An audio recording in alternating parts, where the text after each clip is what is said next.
Where do you stand? A couple of days ago, a group of Nigerians led a protest called I Stand with Nigeria, while another group led another protest called I Stand with Buhari. So my question to our viewers today is, where do you stand? Throughout this episode, we'll be assessing the state of the nation, given the current economic challenges that Nigerians are facing all over. So first of all, we'll head to the streets to find out from everyday Nigerians what the problems are and why they're chanting for the government reconditioning and rethinking of its economic policies. Don't go anywhere, and we'll be right back on the Osasu Show.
The reason I'm here is because I believe every Nigerian's voice is necessary.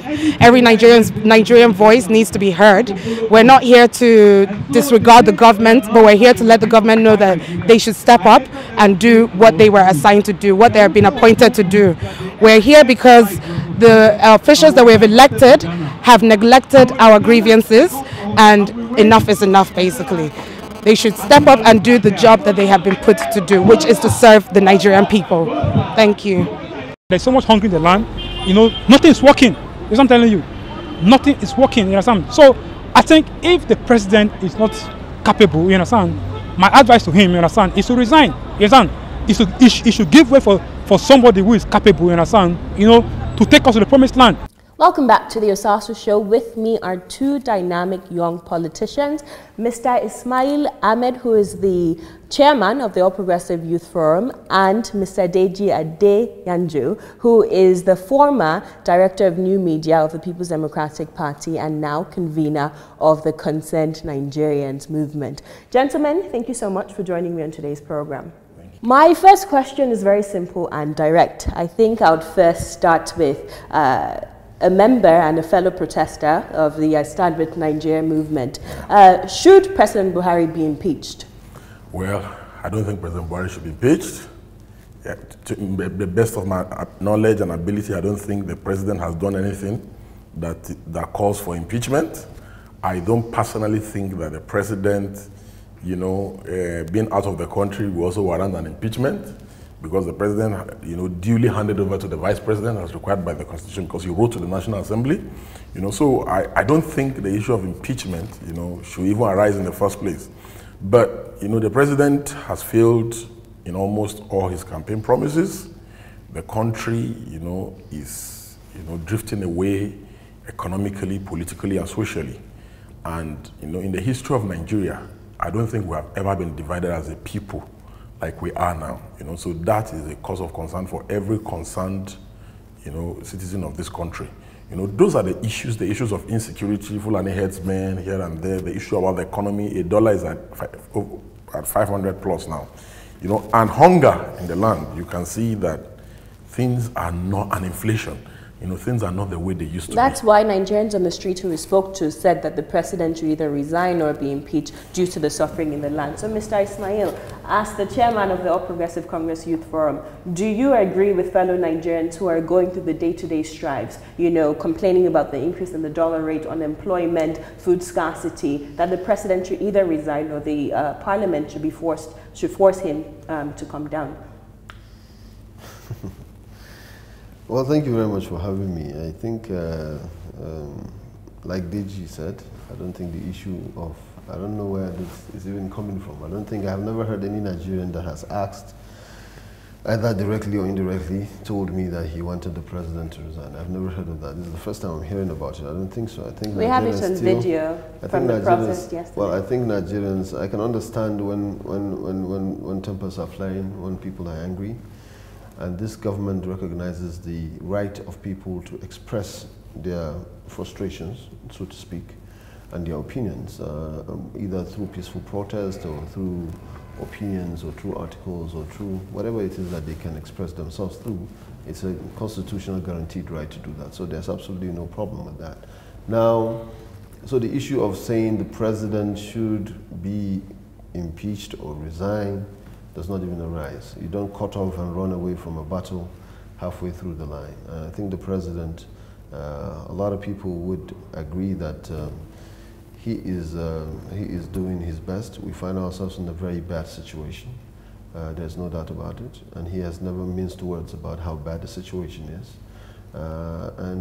If there's ever a time that any government, not only Nigeria's government, any government in the world solves every problem, then there will be a time where there will be no need for governments. But I don't think we'll ever get to a time where there will be no need for a constituted authority to take care of situations. So I think the situations, I'm not going to sit here and tell you that everything is fine, that the Nigerians are not going through hardships right now. I think even the president recognizes that fact.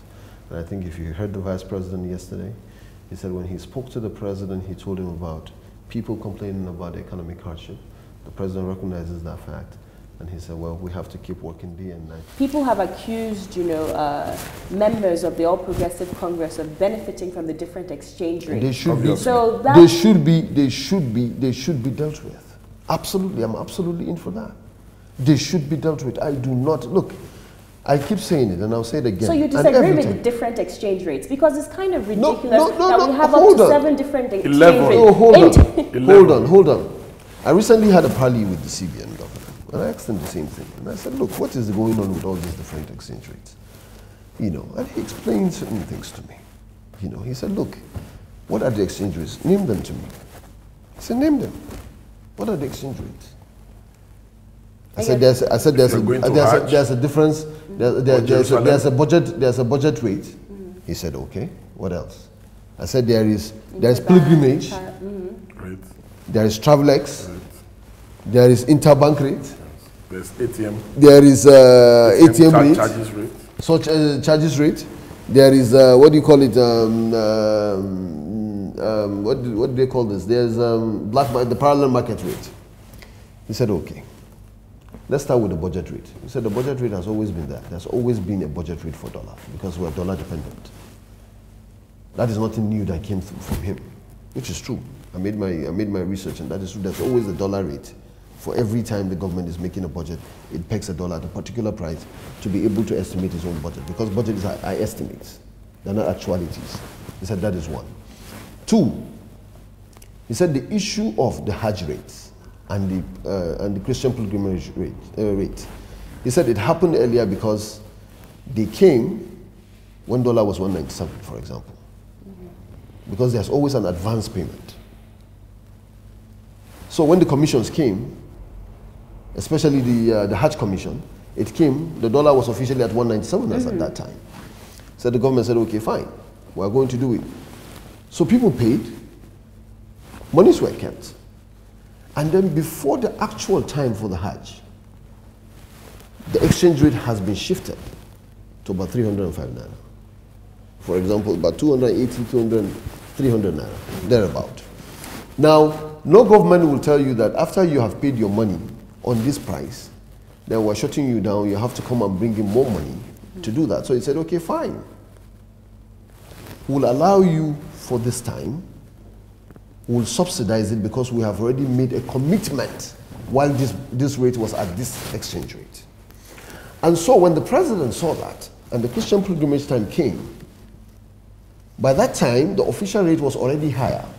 The president said, well, if the corresponding year for the Hajj pilgrimage was taken at 197 for the Muslims, then I will force you to now, I'll plead with you to please give the Christians for this year at that price as well, just for this time. The next time they will pay at the actual rate that we are going. And that is what is happening. That is why a lot of people are saying that there's differences in this thing. Now, it may not be economically sound, but politically it is a suicide for somebody to pay his money. Osasu, you can see why we're in a problem now, in this country. Hold on. You understand? Can see why we're no, in a but that problem is a in the problem country. that was inherited. You know, so do you it is obvious. Can you allow me to speak, please? It is obvious, Osasu, it is obvious I allow this that gentleman we have to bad speak. managers. Can he allow me to speak? It is obvious that the CBN is not independent. It is obvious that it's the president that tells the CBN governor what to do about the economy.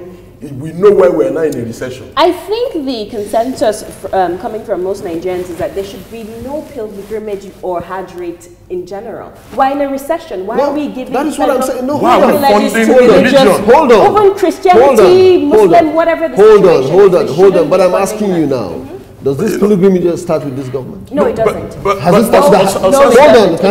Has it started with this government? No. Has it started with this government? So, they are trying to stop it. Now hold on, let me tell you what this government has done about religion. Note now that Osasu, please, listen to the me. truth is beginning to come out. Okay, on this note, let's take a short break. I need to make this point. On this point, let's take a short break, and when we come back, we'll regroup ourselves and we'll keep the conversation going. Don't go anywhere, and we'll be right back on the Osasu Show. Welcome back to the Osasu Show. Still with me are Mr. Deji Adeyanju, who is the convener of Concerned Nigerians, and Mr. Ismail Ahmed, who is the chairman of the All Progressive Congress Youth Forum. We've been discussing the present administration's economic policies and its effect on the economy, and we've been discussing also the reactions to Nigerians of the current state of the economy. So now we're going to continue the conversation. Mr. Deji, who was the former director of new media of the People's Democratic Party, has now decided, or recently decided, to be a non-partisan, not bystander, I should say, but non-partisan member of the society. Can you tell us more about why you left the People's Democratic Party? Well, my reason for leaving the PDP is because, you know, I do not see the willingness in the leadership of the party, you know, to change from, you know, most of the reasons why they lost the election. And, you know, they do not listen to advice or counsel, you know, from the younger people. And there's still that arrogance, even outside power, you know, so, you know, and the mistake of bringing a sheriff, Alimodu Sheriff, by hoping that one person can sponsor the party is still the mistake they are making. You know, these are things I would not want to delve too much in. But now that you've left the party, I'm sure you can speak freely. Your party, your former party, the current administration has claimed that your former party puts Nigeria where it is today. So, 16 years of impunity, 16 years of corruption, 16 years of mismanagement has caused the economy to decline into a recession, has caused the suffering that we see in the land today. But you have led or have participated in the I Stand With Nigeria protest, which is anti the current administration. Wouldn't you give some credit to the current administration for the work that they're doing? Which work are they doing? They drove Nigeria into recession. Your party the PDP or the so-called 16 years of corruption brought the country to become the biggest and largest economy in Africa. I think Nigeria should go back into corruption. I do not owe PDP any allegiance by defending them. But you can, the trajectory upon which the PDP under President Obasanjo, under President late Umaru Yar'Adua, under Jonathan set Nigeria. Have you read the economic map that Ngozi Okonjo-Iweala laid for this country? In fact, she planned up to a point where fuel was going to be sold for $40. That was how Ngozi planned for. Now went to go and bring somebody that is speaking Fune that knows nothing about the Nigerian economy, and look at what Ismail just said. The president is the one instructing the CBN governor what to do and what not to do. And you expect Nigeria not to be in this mess that we find ourselves in. You can see where we are in a mess. There is no how. If what is happening now is not happening, I will have been surprised. So you believe the rule of the 16 years of government of the People's Democratic Party has nothing to do with the current state of our economy? Did 16 years PDP, was it the one responsible when the president failed to appoint ministers in 6 months? Nana Akufo-Addo was president. In 1 week, he appointed, he formed the cabinet. Donald Trump was president for 1 week. Cabinet completely done. You leave Nigeria on autopilot for 6 months. Do nothing about the economy. allow them to be running riots in CBN. They give some people, the CBN is giving some people dollar at 101 naira. As we speak, we have proof. The CBN gave an in-law to the president. Well, I personally and the Osasu show personally doesn't have proof of this, so we can't. But we can provide you with some of the. You proof. can provide it for us, and we can put it on TOSTVnetwork.com. Yes, we can provide you with some of the proof. The reason why Nigeria is in this mess is because this APC-led government has messed up Nigeria beyond repair. I pity the next president that is coming, because they won't be able to fix the mess that these people have put us in. The issue of going to take a $30 billion loan, believe me, if we allow that to happen in our generation and in our time, and in 2017, and Nigeria is still going to go and take a $30 billion loan to fund excessive living of this. Have you seen the Aso Rock budget? The government claims it's for infrastructure. Which infrastructure? The 2017 budget, 75% of it is for recurrent expenditure.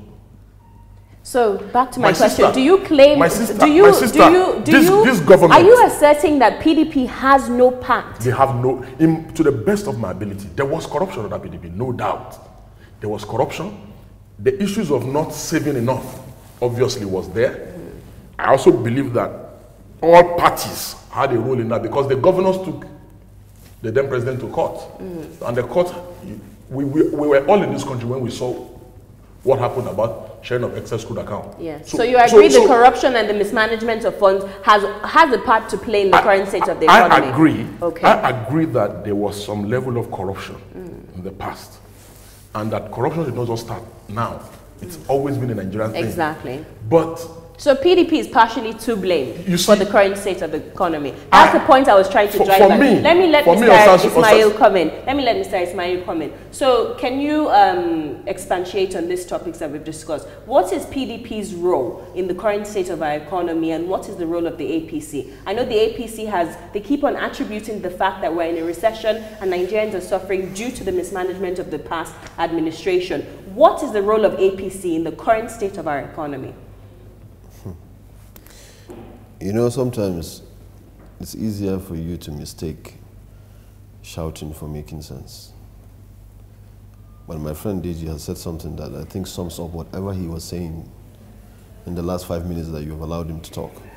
He said he wants to go back to corruption. That's what he said. And I hope you caught that. He said he wants to go back to corruption.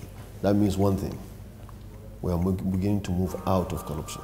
Well, Nigerians don't want to go back to corruption. We know that has always been the problem of people who have just lost power. They think corruption is something that they want to go back to. Now, to say that it's even it's stating the obvious to say that that PDP has something to do with the situation we're in right now. That goes without saying. Even PDP members have agreed to that. That goes without saying. So for anyone to shout to say it has nothing to do with it, it's a complete hogwash. I think even he himself doesn't believe that. That's on the one part. On the second part, I never said that the president instructed the CBN governor to give dollar rate to Christian pilgrims.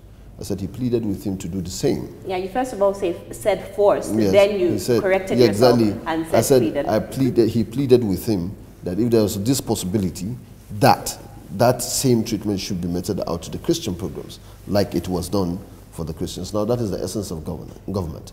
Government in itself is to protect the people. Now, we have inherited this issue of funding religious pilgrimage. Is it a good economic thing to do for any government? Absolutely not. Final words for our viewers. Let him go first. Now you want him to go. No, because this is his show, as far as I'm concerned. You see, Osasu, a president who says he's fighting corruption, who sanctions the arrest of judges at night, who does not give those judges fair trial, a president who hates the opposition to the point that when they arrest them, they put them in handcuffs, a president who is hell-bent on crushing all forms of opposition in the country by arresting everybody with Ibrahim Magu, is not the one who has become a senior advocate of Nigeria, who now defends people who are alleged of corruption, who says they should be given fair trial and fair hearing, who even cites laws and defends the corrupt, this president cannot be fighting corruption. This particular president, I am of the view and the opinion that he cannot sack Boratai. He cannot sack the SGF. He cannot sack Ibrahim Magu. He cannot even sack his chief of staff who has been alleged of collecting money and bribe from MTN and several people. He cannot sack any of them. His chief of staff has been alleged of collecting bribe from MTN, has been alleged of collecting bribe from Sahara Oil and so many people. This president cannot sack them. They are working together with the president to raise money for his 2019 elections. There is no how this president can be fighting corruption. The reason why the president will become a vehement attorney general for these corrupt people, because they are working for him. What is going on in CBN is an eye-opener that indeed the people who said PDP were corrupt were only insulting PDP. The real corruption is going on now. There used to be an oil subsidy. Now there's a dollar subsidy. The greatest fraud in the history of this country is being committed at the Central Bank of Nigeria. These guys, they don't even need to steal money through contract inflations. NNPC has become like a non-attractive place. The CBN is the new oil. Because just like what Sanusi was saying, just with a phone call in your house, you can call the bank, ask for $10 to $20 million in your house every week. You get it. Even if you get it at 305 and you sell it at 490, you make nothing less than 4 point something billion naira every week. With 4 point something billion naira, if you make that 4 or 5 times, you can finance any election in any state in Nigeria. 2019 will be a child's play because these guys will have so much money. What's your advice to Nigerians? The Nigerians who are feeling the brunt of my this advice to situation. Nigerians is that I hope you can see now that there was no Messiah anywhere, that it was all a scam.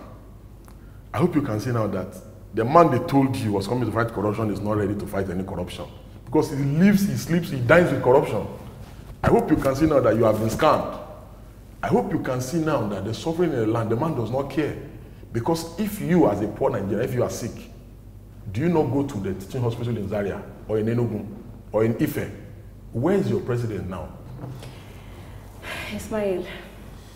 Well, I'll say one thing. Nigerians, we are not going back to corruption like Mr. Deji wanted us to. We'll never go back to corruption again. Mistakes have been made in this administration, that is true. We're working tediously to correct them. This president does not defend corruption and he will not defend it. This president was voted by the people for the first time and is going to work for the people. And ultimately, this is your government, not anybody else's. That is my final word. Thank you so much, both of you, for joining us on today's program. It's definitely been a healthy, I would say, discussion with both of you. No, it's not. You allowed him to speak too much at the time. Well, because he can shout. I can't please everybody, which is fine. Anyways,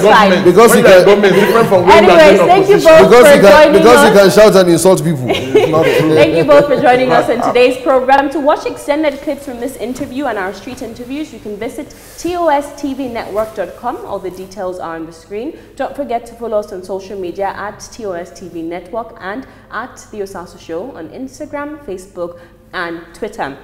It is my hope and it is my vision that Nigeria would remain as one, and our leaders, we'll start to hold our leaders accountable for their different actions, because as my friends here said, Nigeria belongs to each and every single one of us. You know, the people, the power belongs to the people and not the government. We determine who leads us. So every single one of us has to ensure that we are adding our own quota into the development of our great nation, number one. And number two, we're holding our leaders accountable in each and every single way that we can. So until next time, take very good care of yourself. God bless you, and I'll see you same time, same place next week. And until then, take care.